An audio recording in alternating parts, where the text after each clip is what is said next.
Hello, Bedford. I'm Jerry Hanauer, and I'm your host for this edition of Candidates Corner.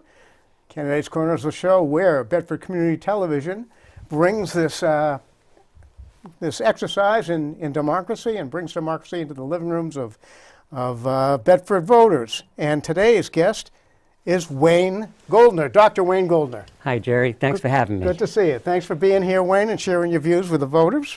Let me start off by saying that in introducing state representative candidates, I usually discuss what the slate looks like a little bit. There are actually 7 state representative positions, and voters can vote for 7 candidates. 6 of those are exclusively from the town of Bedford, and that's District 7. And the 7th is a seat which we share with Amherst. That's District 41, and we also get a vote, Bedford voters. I'll get to vote for that as well. So there'll be 7 candidates that you can vote for on November 6th for state representative. And Wayne is an outstanding candidate here, Dr. Wayne Goldner. So Wayne, tell me a little bit about yourself. You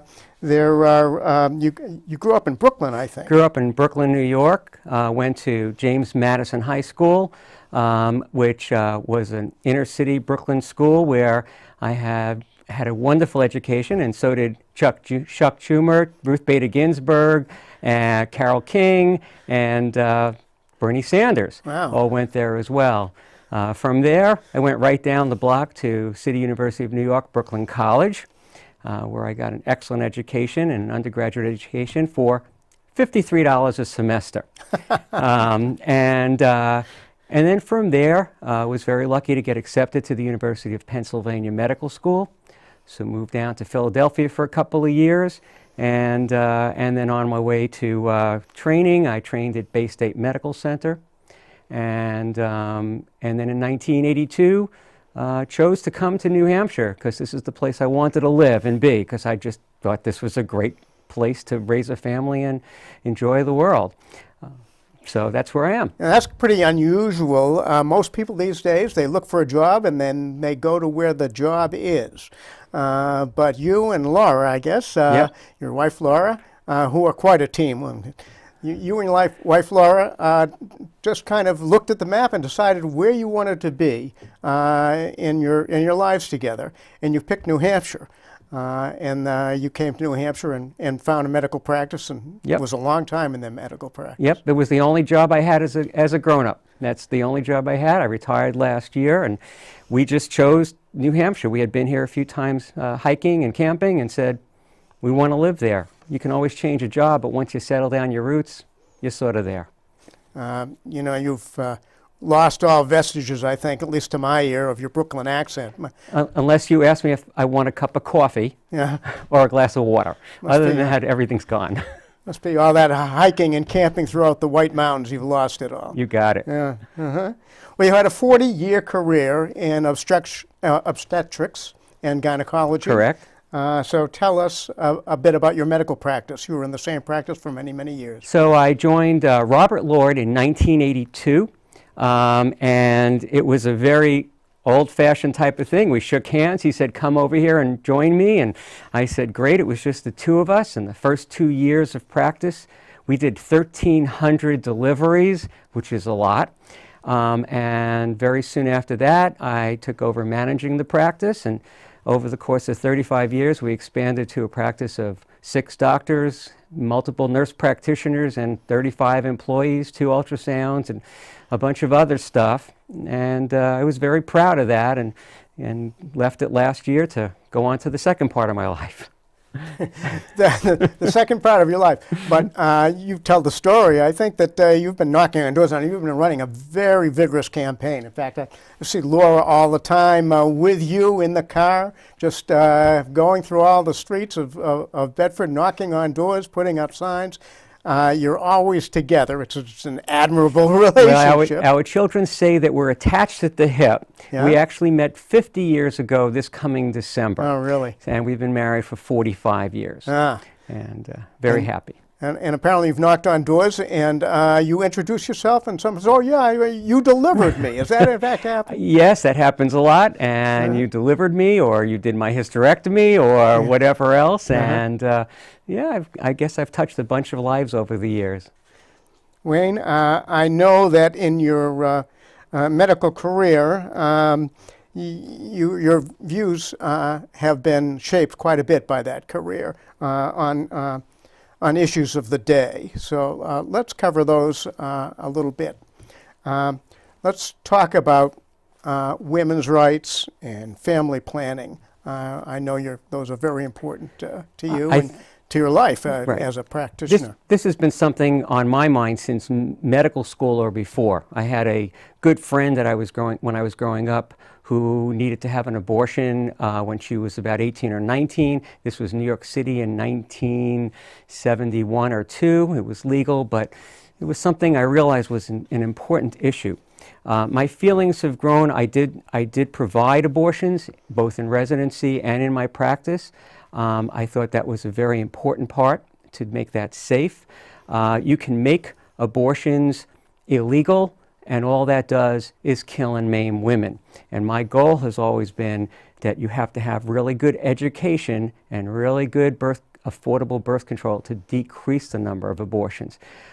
So I provided abortions for all those years, but I really pushed birth control. And in fact, the statistics now show that because of the Affordable Care Act and the availability of long-acting contraception like IUDs and implants and injections, we have decreased the average abortion number per year from about 1.5 million a year to now probably under 900,000, and it keeps going down, which I think is fantastic, and that means it's working. The Affordable Care Act, available birth control, it's working.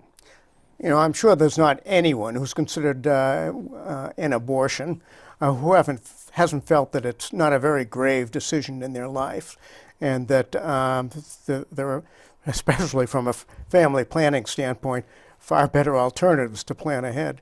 And it's ironic to me that people who, and I understand people if they feel that a 3-month-old fetus is a human being. I understand that point of view and that they feel that way, and it's heartfelt. But why such people would be opposed to the government supporting family planning in general? And I don't mean spending a nickel necessarily for abortions, as is not spent at all in New Hampshire or across the country. But it's just ironic to me that people would not support government support of family planning, for example, Planned Parenthood in New Hampshire. Well, I think, having provided abortions and obstetrics and infertility for all the years in my practice, abortion was never a major part of my practice. It was something I provided for my patients and those in need. No woman plans on having an abortion, and they're embarrassed, and they're hurt, and they are hurting because no woman wants to end her pregnancy.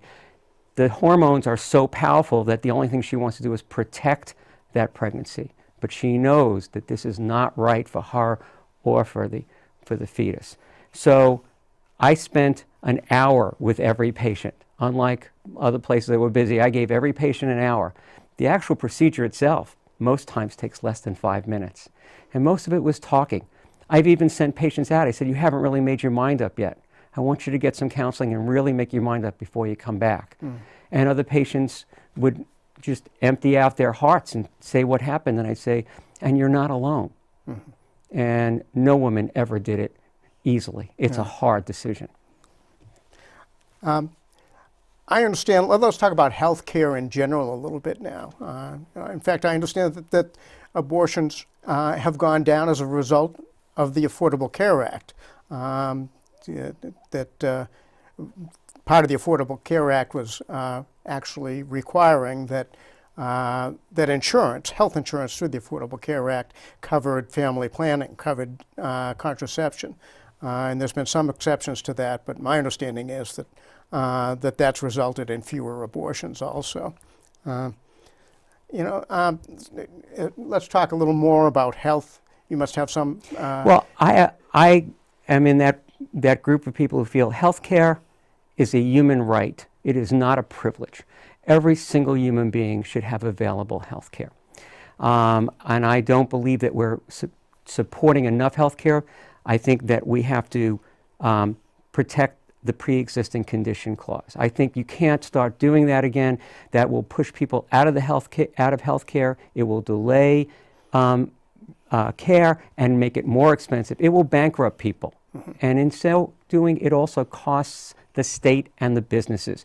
When you give health care and you pay for preventative care, then you save days out of work, you save lives, you save costs. It's much easier to treat a precancerous pollen of a colon than it is to treat colon cancer. That's how I feel about it.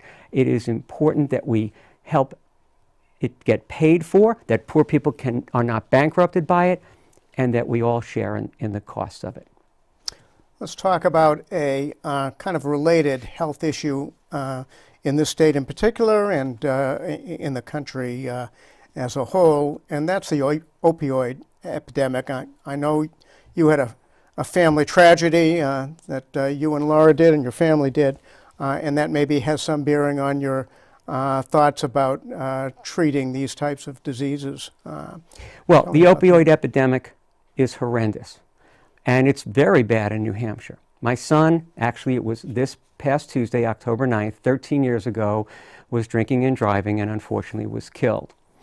Since that time I've been active. I speak at many of the southern New Hampshire high schools every year pre-prom about alcohol and driving, and I've been told that I may have made a dent, that students don't. And just the other day, we were canvassing, and my wife and I met this one young man who was just finished Bedford High School, and he said, "Oh yeah, you gave that talk."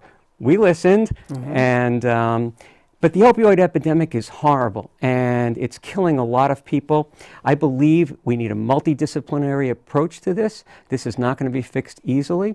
We need to have education, we need to have prevention, and then we need to have acute treatment and post-treatment care. We need to have better mental health facilities to take care of these people in the long run to prevent relapses. And then afterwards, we have to say, what in society created this? You know, we can't put blame on one person because it won't be one person or one thing. And we have to look for it, and we have to change it from the ground up. Mm-hmm. Yeah. I shift a little bit to talk about, there's a couple of issues I know that are very important to you. One is school funding, another one is the environment. I think maybe because you're such an active outdoor person, I know you and Laura, like you say, you're joined at the hip, you're hiking throughout the White Mountains together, you're biking together, you're on the campaign trail together. But I think particularly because of your outdoor activities up north, that you really love the outdoors, and you have strong views about environmental issues. Well, I've been an environmentalist for many, many years. I think for New Hampshire, the important part is that, one, we need clean water, and that's not necessarily guaranteed in this state, and we have to work on that. It's predicted in 20 to 30 years there'll be no snow ever again in New Hampshire, not in our lifetimes. And so I think we have to remember, we have to protect the environment in New Hampshire, because that is the mainstay of our income for this state, is our environment and our tourism. Other than that, the global climate change report that just came out this week is really, well, it reinforces what I've been saying. We have to do something, and I believe as a state, we can do things locally and make a dent here that can be felt in other places, and show an example of, we did this, and by the way, it enhanced our economy. It didn't cost us. Of course, yeah. So. It's interesting, we were talking just a week ago about how now in most people's lifetimes, maybe people who were skeptical about climate change now have seen, just this past summer, must have been a record number of 90-degree plus days. Even this morning, we're opening up the newspapers and we're reading about a hurricane that came through, a Category 4, which was the first time in U.S. history, I think, as recorded history, that a Category 4 storm struck the United States in October. Yep. It's just an unprecedented event, the warming, whether it be a Absolutely. combination of warming the oceans and the damage done because of the rising sea levels. So I think more and more that's falling on sensitive ears. Let's talk about public school funding too, because I know the key to keeping people in the economy and Right. Schools are our future. That's where we groom our children to grow up and be successful adults. It's also, if your children are educated in the state, then they tend to stay in the state, and we have a hard time keeping our young people in the state. So first of all, the state is poorly funding K through 12. They allocate $3,300 a year per student. The average town, though, is probably spending anywhere from $13,000 to $19,000 on average. It's costing a lot of money for poor counties to pay, and it all comes out of real estate taxes, and we don't fund it well. And then there's the big push for vouchers. I am adamantly against vouchers. Vouchers do nothing more than siphon needed money away from the public schools and gives it to private schools, possibly religious education, and homeschooling. The money needs to be put into our schools. Teachers need to be paid adequately, and we need to beef up our education so that we turn out young people ready to go into the 21st century. We are the 50th in funding post-high school education. Our university system, UNH, the least funded of all 50 states. And we'd have to increase that funding to 2 to 3 times just to get to 49th. That's horrific. I had a wonderful public school education. I had a great high school in Brooklyn, New York, went to a city university, and virtually for free. Somebody was paying taxes so I could do that, and I've given back. I left a practice with 45 employees, all with 401ks, getting health care. I gave back. All right. Yeah. So I guess it's fair to say that, and there have been a number of bills that's gone through the legislature within the last few years, and for the most part, they've been supported by our incumbent state representatives, unfortunately, but in favor of vouchers, in favor of setting up scholarships, which are funded with state education money, otherwise destined to go to the Bedford school system and other school systems that are taken out and put in scholarship funds for people to get out of the public schools and go to private schools, parochial schools, homeschooling. I take it you're not in favor of such legislation. No, we have to put our money in our public schools. You still have to heat them, you still have to furnish them, you still have to maintain them. If you take students out and take money out, it just means you're going to have to raise taxes. Vouchers don't lower taxes, they raise taxes because you have more places to pay for. So no, we have to fund it the good old-fashioned way. We have to figure out how much, and we have to get that money in a reasonable way so everybody pays their fair share. You know, I think a lot of people don't realize that the money that goes to state education, this $3,300 plus, which is really only a small fraction of what it really is costing a municipality to provide schooling per year for Correct. a child, that amount of money is raised through the statewide property tax. And it appears on everybody who lives in Bedford. Typical Bedford resident is probably paying approximately $1,000 in statewide property taxes. It doesn't all go to Bedford. It goes to the statewide property education fund. Right. And now, rather than giving those tax dollars back to individual school districts, public school districts, they're trying to make those funds available for vouchers that people would use for private schools, or for scholarships that would be set up by businesses or set up by private schools or parochial schools so that people would go to those schools. I just think, sorry, you've kind of gotten me off on a sore spot. No, you're absolutely correct. I think it's just atrocious that public funds raised by public taxpayers from the people of Bedford now being used to support private people's education, and they'd be siphoned off. Right. All right. You are right. No, you're absolutely right. Let's talk a little bit about, something which hopefully isn't too related to the schools, but unfortunately it seems to be getting closer and closer to more and more schools. It's gun safety. And I know you have some strong feelings about that as well. Gun safety is just, it's a no-brainer for me, and I don't understand. You know, an AR-15 is made to do one thing, to kill. As a physician, I understand. If you shot me in the arm with a 9mm or a small handgun, it'll hurt. I'll get it fixed. You shoot me with an AR-15, my arm falls off. There's no need for high-intensity military-grade weapons. There's no need for bump stocks. Those are not necessary for hunting or for target practice. There is a tremendous need for the 48-hour waiting period, because we know that especially men will commit suicide with a gun. They go in to buy a gun to kill themselves. If they wait 48 hours, there's a good chance they will not kill themselves. The number of suicides would go down dramatically.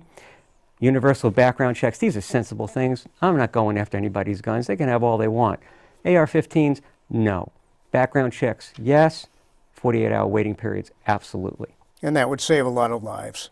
Absolutely. Without, just the 48-hour waiting period and the background checks would save a lot of lives without restricting really anybody who's watching this program's rights to get any weapon that they wanted. And we know that in spousal abuse, guns can have a horrible outcome, and we want to protect those people as well. Okay, yeah. I'm going to go back to a lighter subject, just because I know you and I both climbed all of the 48 peaks in New Hampshire. Yep. So let's get a little bit lighter. We'll talk about guns. We've talked about family planning. We've talked about opioid addiction. Let's talk about the White Mountains just for a minute. What would you say? You've done much more than there are 48 peaks over 4,000 feet in New Hampshire, and you've done them at least once. Right. We've done Laura together, both of you? Yep, we do it together. We hike mainly in the winter now, but we were just hiking Garfield the other day. I think, we do once or twice a year, we'll go on a vacation. We've hiked many different places and biked many different places, and New Hampshire's still the best place to be. Yeah. The beauty of the White Mountains, I don't think people who have lived here their whole lives realize what they have. This is a treasure. And, an hour away or even less. Just right here locally, you got Packmonadnock and Monadnock, just great fun. Beautiful places. Ocean, everything. We chose to live here, and I wouldn't, somebody asked me the other day, gonna move? I go, why? Yeah. Well, this is where you chose to move before you even right. entered a practice. Right. Yeah. You picked your place to live first, and you have no second thoughts about it 40 years later. You made the right decision. I guess when my kids move me out and throw me in some old age home, I'm leaving. Do you have a favorite of the 48? I think my favorite is Pierce in the winter. Pierce in the winter. I've done Pierce in the winter. Oh, that is just...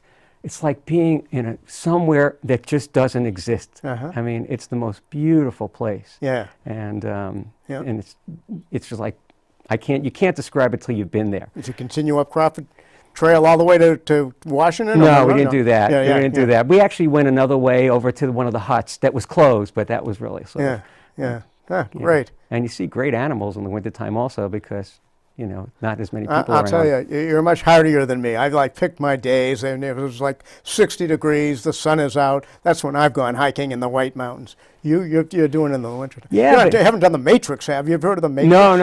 The grid. The grid. The grid where you do all 48 every month for 12 months, which is 12 times 40. No, those people need drugs. And there's two rules in several rules in hiking. If somebody says this is not safe or I'm not comfortable going on, you turn around. You don't do it, and you always have a turnaround time. Yeah. And in the few times where we've turned around and somebody went past us, and one time they didn't get off the mountain. They did, alive, but not till the next day when they had to be rescued. And so if you respect, and the White Mountains need to be respected. Oh, absolutely. And especially when you get into the presidentials. Yep. Yeah, that's serious business. It's a whole different world. But it's another world. Yeah. It's a wonder world, yeah. All right. Well, if there aren't any other issue-oriented things to discuss, I think it's about time for you to kind of look the people of Bedford in the eye who are watching VCTV today, and tell them why Dr. Wayne Goldner, and by the way, it's Wayne L. Goldner on the ballot. That's Wayne right, L. Goldner. Wayne L. Goldner. So don't look for the doctor. He's doing without the doctor for purpose of being a state representative. Wayne L. Goldner. Why should they vote for Wayne L. Goldner when they go to the polls on November 6th at Bedford High School? Okay. Well, I'd like to thank Bedford TV for allowing me to do this interview, and thank Jerry very much for doing the interview. And I'd like to ask for your vote on November 6th. I think all my years as a physician and managing my practice and my activism, which I have done many times over the years, including working to undo the merger of Elliott Hospital with CMC when rights were taken away. I think I carry a unique set of qualities and wisdom to go up and work for the people of Bedford and the state of New Hampshire, both to preserve and expand health care, to make sure that everybody gets their excellent health care, to protect our environment, to fund our schools, to turn out excellent students for the future jobs that they will need to do, to protect reproductive health care, and certainly work on the opioid epidemic and gun safety. So I'm asking you to send me up to Concord on November 6th, vote for me, and I would be very happy if you gave me a vote. Thank you so much for having me. Well, that was wonderful, Wayne, and thanks for coming on BCTV and Candidates Corner, and let me thank BCTV once again for producing this, and also thank our voters for watching, and remind them, be sure to go and vote on November 6th, 7 a.m. to 7 p.m., Bedford High School. And Wayne Goldner, Thank thanks you very much, much, Jerry. Thank you.